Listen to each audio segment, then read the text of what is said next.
Cluster B personality disorders are characterized by dramatic, overly emotional, and unpredictable thoughts and behavior. From Ars Longa Media, this is Cluster B, scientifically informed, expert insights into the 4 Cluster B personality types: antisocial, borderline, narcissistic, and histrionic personality disorder. Here's today's host, Dr. Todd Grande. Hello, this is Dr. Grande. Today's question asks, what are the signs of exposure to a narcissist? So really here, I'm not necessarily talking about being abused by a narcissist, like narcissistic abuse. Of course, that would be included, but just being exposed to a narcissist.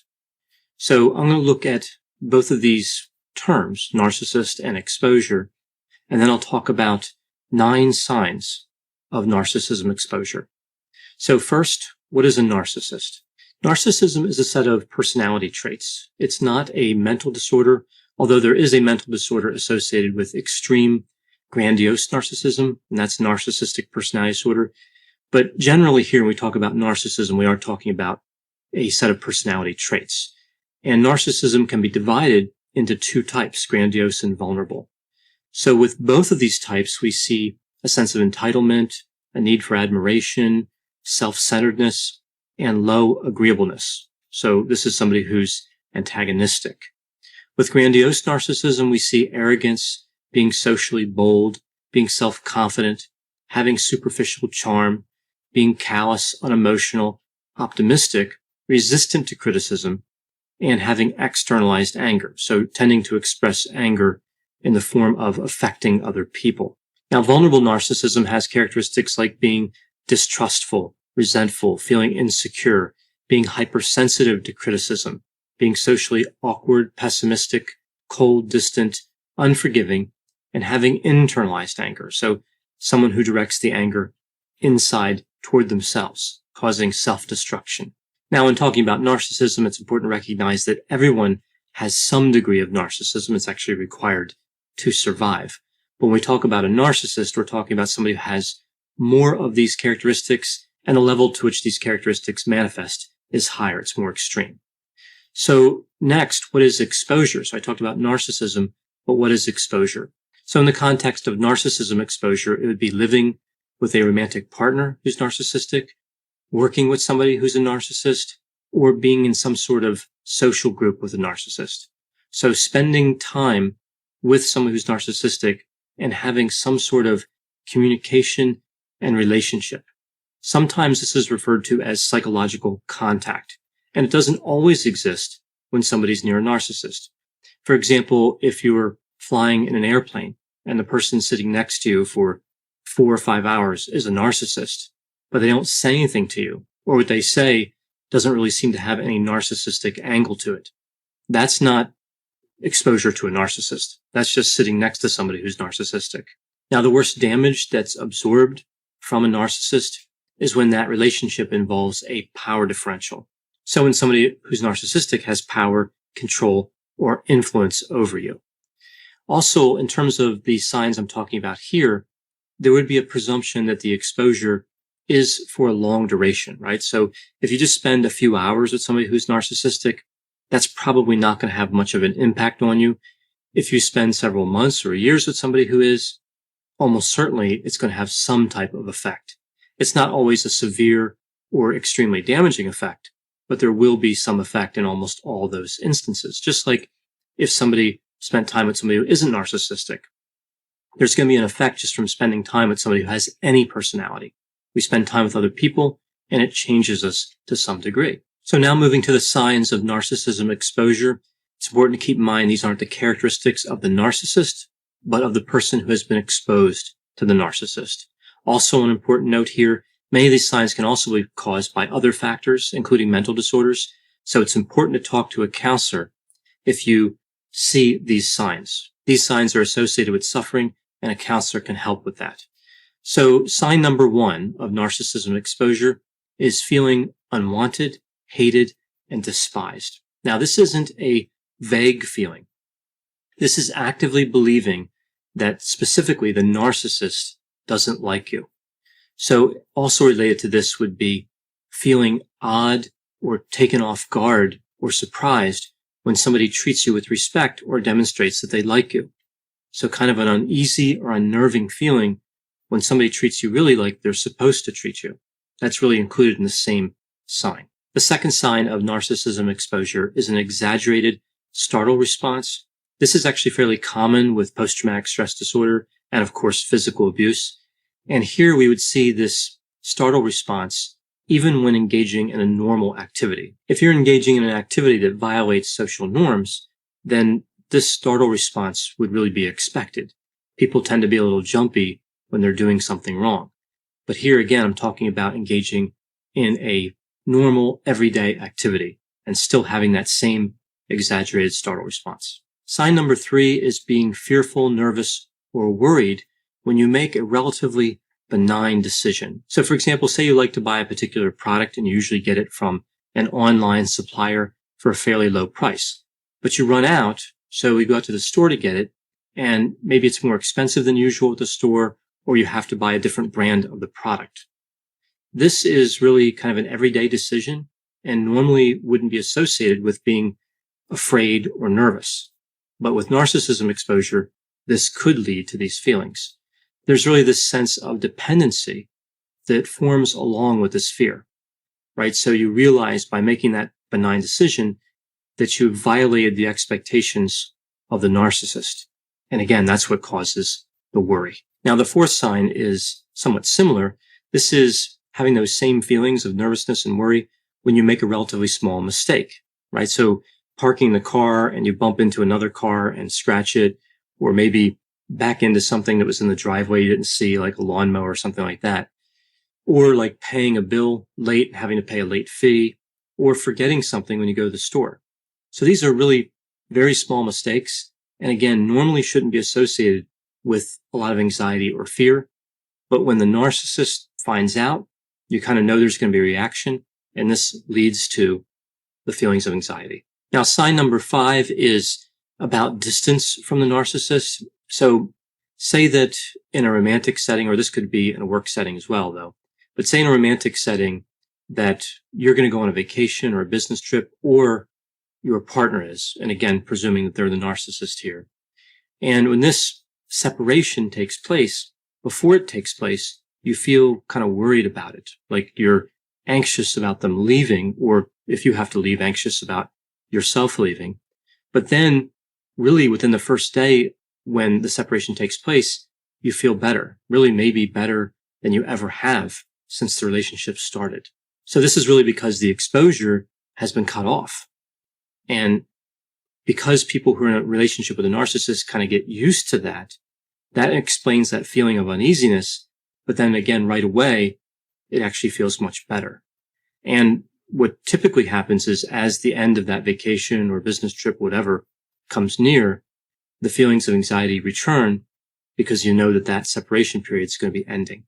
So I look at this as kind of similar to when physicians talk about how it's important to stop smoking or drinking, because the damaging effects of smoking and drinking will start to reverse almost immediately after stopping. So they're trying to be encouraging, saying, look, if you get away from this habit now, things could turn around for you. I think of narcissism exposure in a sense as similar, because the benefits of being away from the narcissist tend to come about fairly quickly. The problem, of course, is that relationships are much more complex than something like smoking or drinking. And this wouldn't be true for everybody.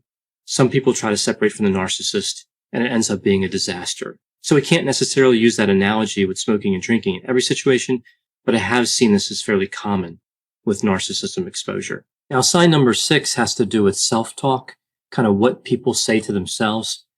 And if you tell yourself that you deserve the narcissist, that you're somehow wrong or bad, and you had this coming for that wrong or bad behavior, that your relationship is in essence a punishment for things that you've done, but still, even with all this self-talk, you remain unconvinced based on the weight of the evidence, this is an indication of narcissism exposure.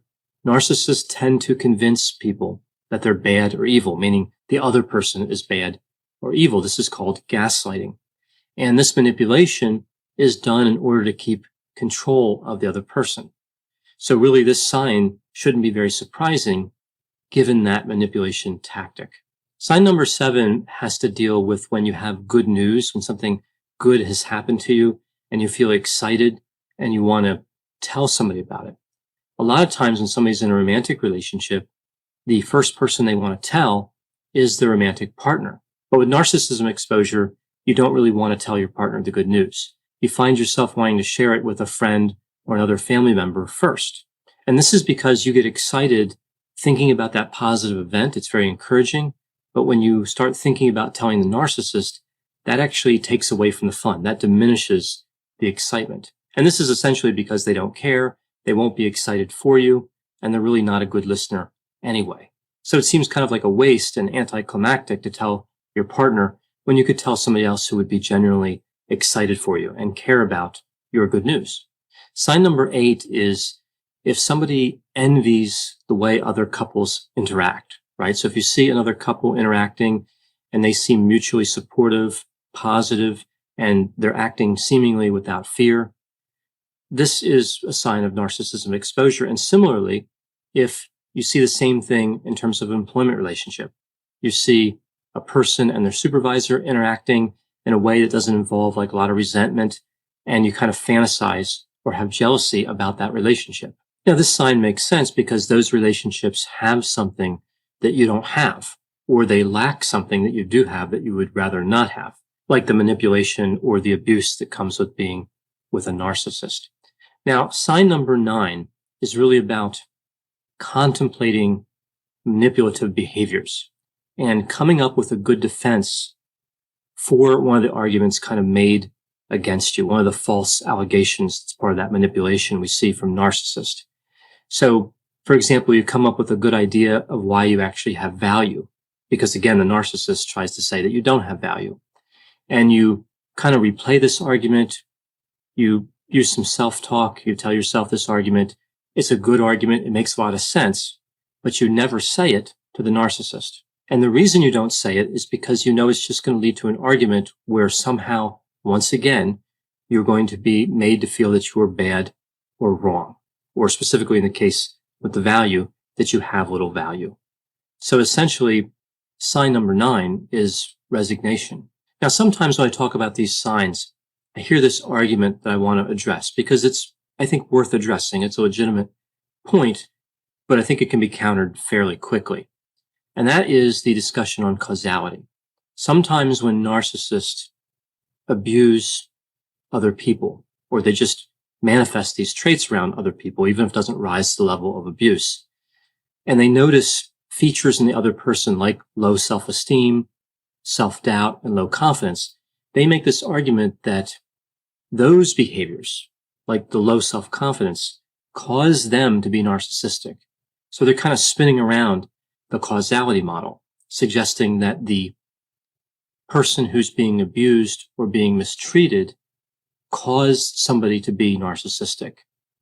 And self-esteem problems, self-doubt problems, all these different things I talk about, none of these factors actually make a romantic partner or anyone else a narcissist. So it's an interesting argument, but it kind of mixes up what we know from science in terms of causality and narcissism. Narcissism is determined early in life and relatively stable throughout the lifespan. By the time somebody's old enough to have a romantic relationship or be in a work setting, the level of narcissism has already been determined. Somebody can't blame their partner or their employee or whatever the situation is for making them narcissistic.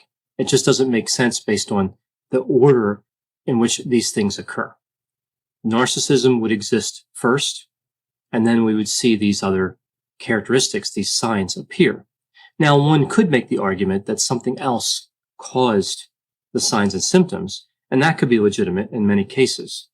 But the argument that those signs and symptoms cause narcissism really doesn't make any sense. And in one way could be thought of as simply another attempt at gaslighting to kind of turn the problem around and make the other person responsible is really a common behavior of narcissists. So I mentioned before that these signs can be caused by a lot of different things, not just narcissism, but I think it should be concerning that the signs of narcissism exposure have such an overlap with what we see from people who are exposed to physical abuse, and that there's overlap with symptoms of depression, anxiety, and post-traumatic stress disorder.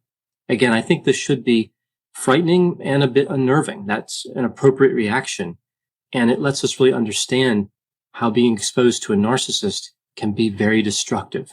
If that exposure is associated with mental disorders, that's kind of a wake-up call. Just because narcissism is a term we only really see a few times in the Diagnostic and Statistical Manual, mostly around narcissistic personality disorder, I talked about that before, that doesn't mean that narcissism isn't serious. It doesn't mean the effects of narcissism exposure can be discounted.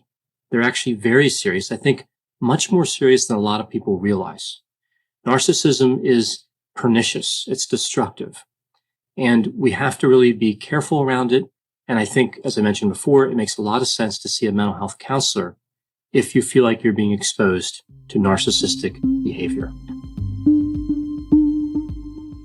For more content like this, check out Healthy Toxic, another podcast from Ars Longa Media, all about what makes or breaks relationships, including issues related to narcissism, narcissistic abuse, and how personality disorders affect relationships. Ars Longa Vita Brevis. Learn more at arslonga.media.